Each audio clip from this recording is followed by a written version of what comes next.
Course Plus. Expressway to elegant career.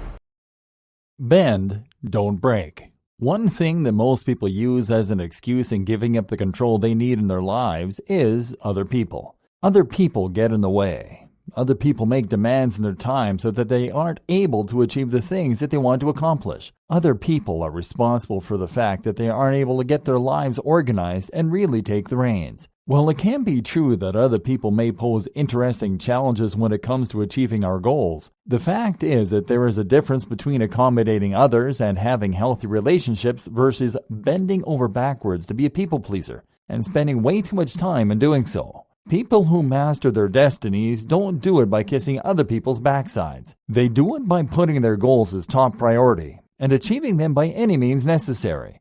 This doesn't necessarily mean putting other people on the back burner. The fact of the matter is that humans are social animals, and we survive and thrive in communities where we help each other to evolve and learn.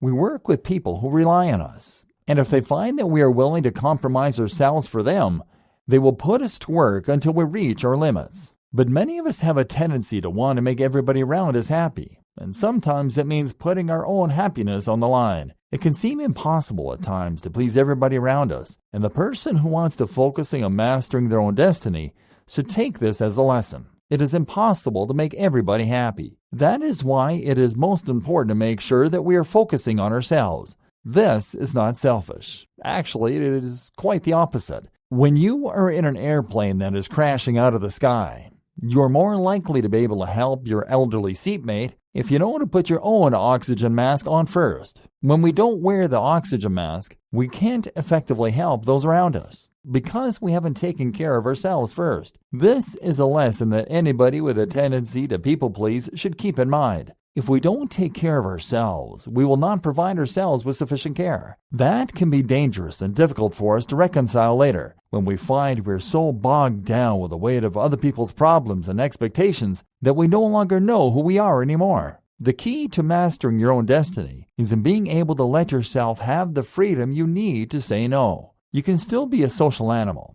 You can still cohabitate with others and enjoy your team at work and achieve goals in a group setting. But the trick is in being able to set healthy boundaries so that you don't end up feeling as if you're being taken advantage of. Like the mighty reed, we need to bend, compromising only what truly needs compromising in order to succeed. We cannot break ourselves by taking on too much weight at once. Anybody who can step on us to serve themselves is likely to do just that. What we need to do is to learn how to set healthy boundaries. And the first step in doing so is put the oxygen mask on yourself and identify where in your life you could be more assertive. This can be difficult, as balancing family and domestic matters can often be a difficult and messy task. In this case, it is best to sit down and have a mature and respectful conversation with your family members or roommates about what household expectations are and what is reasonable to expect from you considering your responsibilities. Once a system is in place here, it is much easier to assert yourself. For example, if it is a roommate's turn to do the dishes, you can simply state it is so and refer to the agreement. This can be done assertively without any guilt on your part or temptation to simply buckle under the pressure of unmet duties that one might expect you to take on yourself.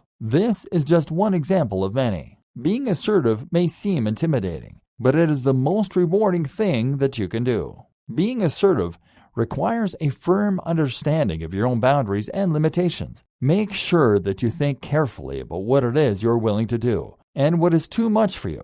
Be willing to be honest with those around you and stay firm when you tell them no. People respect a person with boundaries, and people pleasers usually end up very unhappy and aren't always treated well. Setting boundaries will make it that much easier to master your domain once and for all. Goal: sit down and write a list of things that you feel you do out of a people-pleasing habit. Address each of these ways with assertive but calm ways that you can respond to these situations and set a healthy boundary for yourself. For example, if you feel that a coworker takes advantage of the way you pick up the slack for them, simply stop picking up the slack and let them know that you do not appreciate what they are doing. Practice communicating calmly and clearly without being accusatory, such as using I statements, so that others will be willing to accept your no for what it is and are less likely to perceive it as a personal attack.